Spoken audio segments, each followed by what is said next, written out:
Ladies and gentlemen, gentlemen, boys and girls, people of all ages and sizes. This video is going to be specifically about silver. Two very interesting things. One's more interesting than the other. Production of silver has plunged pretty significantly. It looks like around 27%.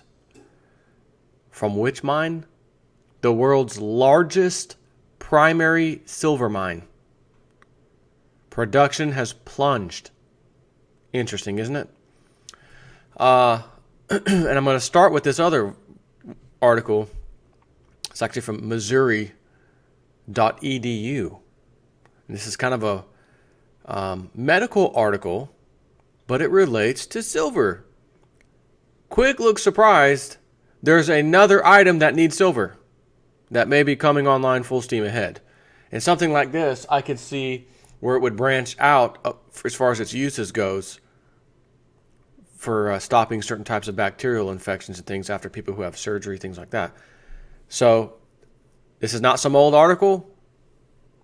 Story contacts Jeff Salzman at Salzman J at Missouri.edu.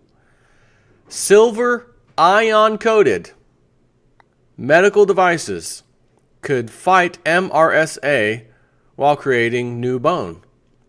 There's a problem when they have certain types of surgeries on people, and you risk getting this MRSA, which is, or my wife's correcting me, just call it MRSA.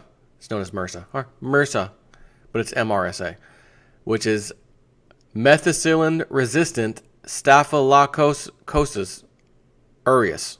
Staphylococcus aureus, okay? Infections are caused by a type of staph bacteria that has become resistant to the antibiotics used to treat ordinary staph infections.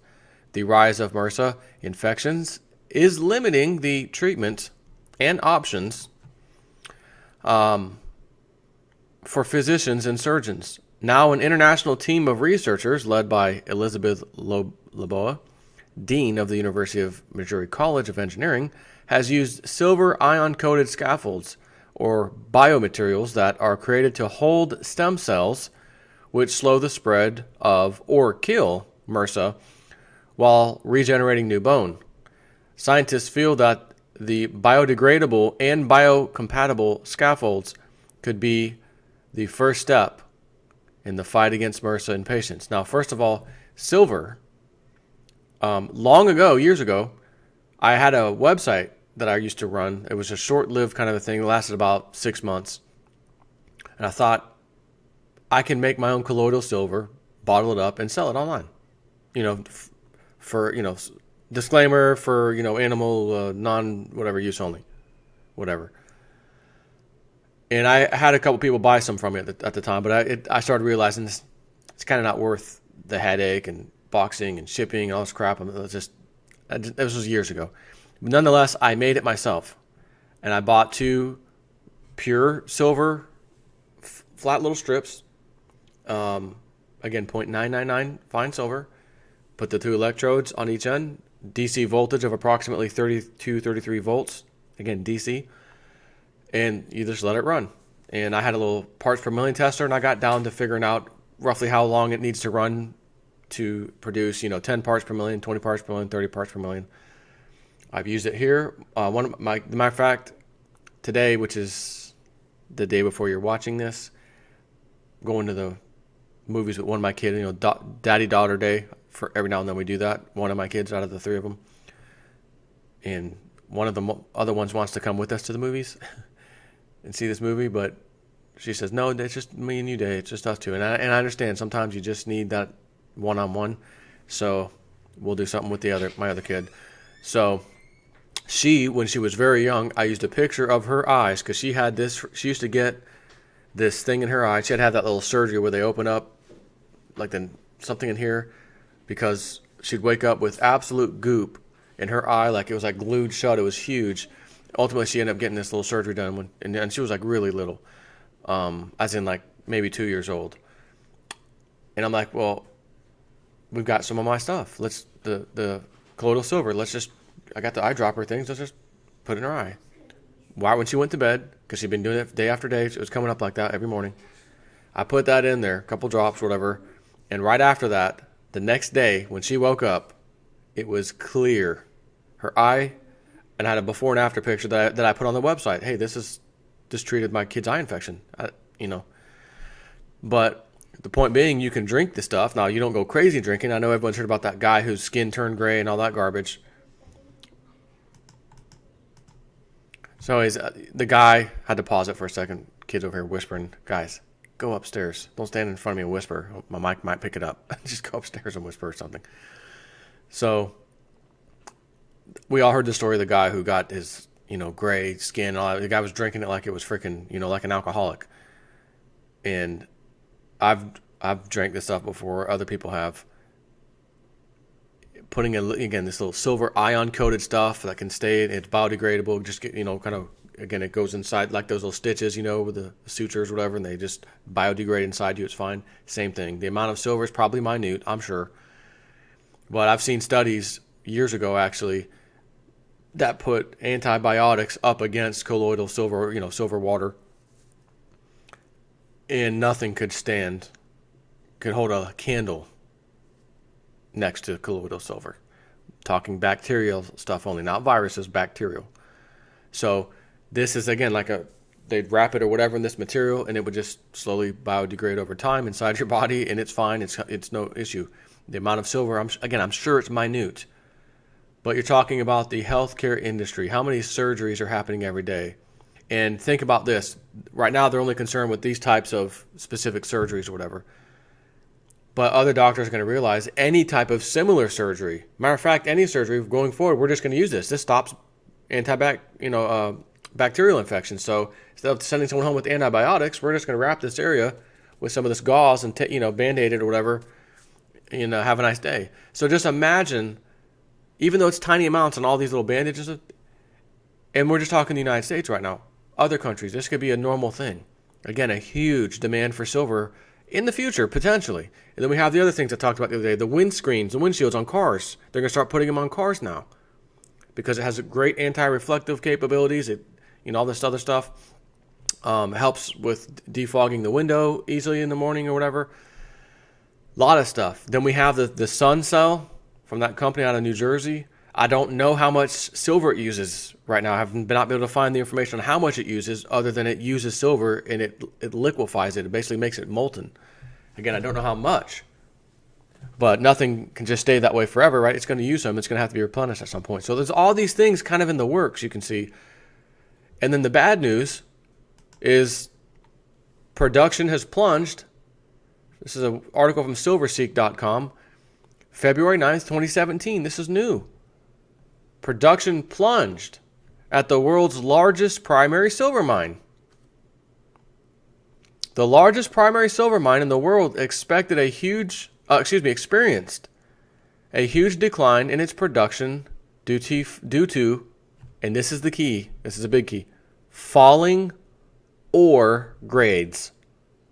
We used to get the ore, we had the system down, we know exactly how much it costs, everything, we're chugging along, so to speak, and then, oops, the quality of the mining material ore is starting to suck. Suck to the tune of 27% difference. The Cannington mine, now run by South 23 Ltd., suffered a huge drop in its silver production during its 1H 2017, or was that 1 hour? I don't know. Reporting time period. I don't know what the 1H is. Some companies, such as South 32, start their fiscal new year in July. BHP Billiton, who owned the Cannington mine since its startup in 1997, spun it off to South 32 back in 2015. Wonder if they did a little drill testing and realized this turd's about to go dry. Sell this baby before anyone else figures it out. According to South 32's production report, the Cannington mine, by the way, the 1H is not 1 hour. It's something else. It's a report of some type. It's not freaking 1 hour. According to South 32's production report, the Cannington mine saw its silver production drop by a staggering 27% 1H 2017 versus 1H 2016. Silver production at the Cannington mine declined from 11.9 million ounces 1H 2016 to 8.7 million ounces 1H 2017. Basically, these figures are comparing production from July to December 2015 versus July to December 2016. I guess that's what the 1H is. Again, the latter reporting period is stated as the first half. Okay, so 1H, that's what they mean. 1H as in first half.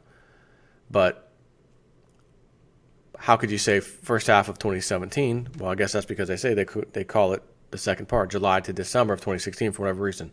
Anyways, regardless, this is a huge drop in silver production from the world's largest primary silver mine located in the outback. Australia, mate. Here is the actual table from the South 32 report.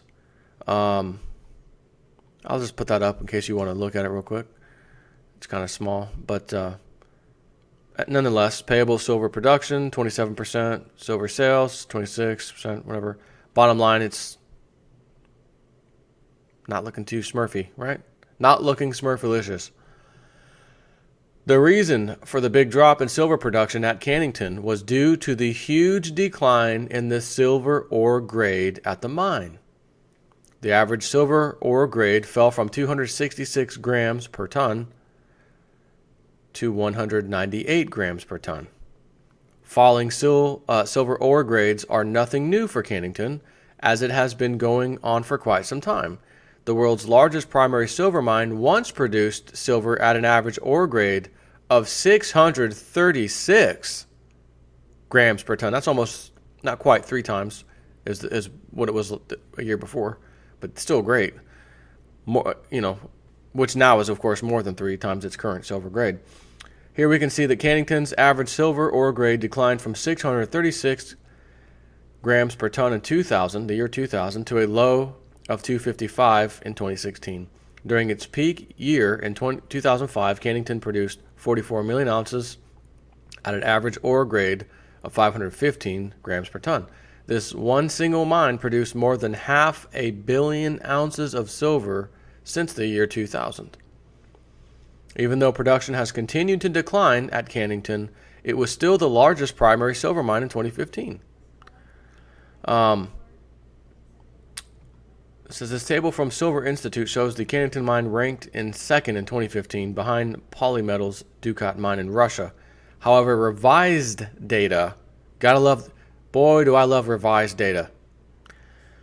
Data shows that the Cannington mine actually produced 22.6 million of silver in 2015, not 22.2, whatever.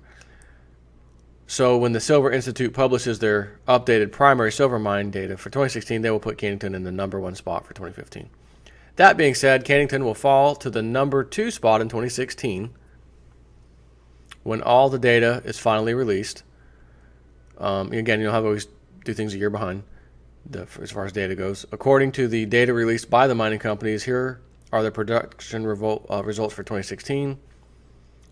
Fresnillo's mine is 21.9 million ounces. South 23's Cannington mine, 21.4. Tahoe's Escobal mine, 21.3 million. Polymetal's Dukat is 19.3 million ounces. Regardless, to see silver production fall 27% at the Cannington mine is quite amazing when we know its tremendous production history. South 23 states that the Cannington mine will extract higher grade silver ores in the second half of the year, but production is estimated to only reach 19 million ounces for the year. When U.S. and global oil production starts to decline in a big way, silver production will feel it the most. Why? Because byproduct silver supply from copper, zinc, and lead production will fall precipitously as base metal demand plummets during the next financial and economic crisis. The best time to invest in silver is before supply evaporates or before its price or value heads towards Jupiter. Check back for more news articles at the SRS report. So I guess maybe he's the one that actually wrote this article. I covered a lot of what that guy says, a lot on his blog. So this is one company. And again, we expect higher grades later. As a company with shareholders, that's kind of something you're going to say no matter who you are. Oh, no, it will be fine. It's just a little blip. Good report coming out. Trust us. And then, unexpectedly, revision, double revision, unexpectedly, and you're hit with other bad news. So my question is, how many of these other mining companies, some of the large players anyways, have experienced anything even kind of similar, whether for the same reason or other reasons? In other words, just a reduction from last year or 2015 to 2016, or will be from 2016 to 2017 when we see what happens this year. While simultaneously, silver demand as precious metals are concerned is doing fantastic, going up and up and up over the last few years, several years. And we're finding new little inventions and things coming out that are using silver. Again, this is a recipe for supply problems for the demand issue. That's why you want to have it first. That's why I've been talking about it for so freaking long. Years. And this just goes to show you that all these years I've been talking about it, I've been talking about things like this. You can't just keep producing stuff at the same, rate when stuff gets harder to mine. It's deeper, the ore grades, there's all these things out there.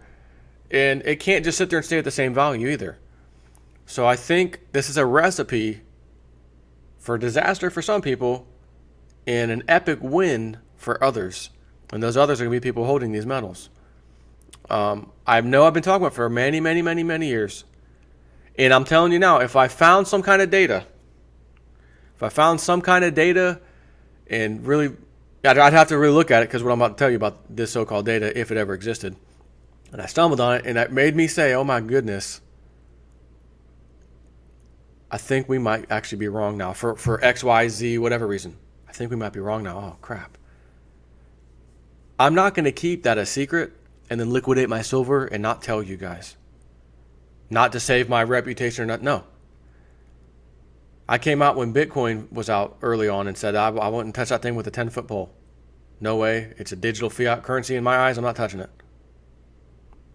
And then I saw the performance of it, and then I saw it crash, and then I saw it go back up, and I said, look, I know what I said, but you can't argue with numbers and people making money and this thing actually doing whatever the hell it's doing and working. So I'm retracting what I've said. I've essentially, in so many words. And I think I'm going to start paying attention to this Bitcoin, following it and reporting on it. And I did and have been. I now own a few of them, okay? So if by chance I found some kind of damaging evidence that oh, no, I didn't know this. I've never known this. Why didn't I find this? How did I not know this? All these freaking years I've been talking about silver and gold. How did I not know this?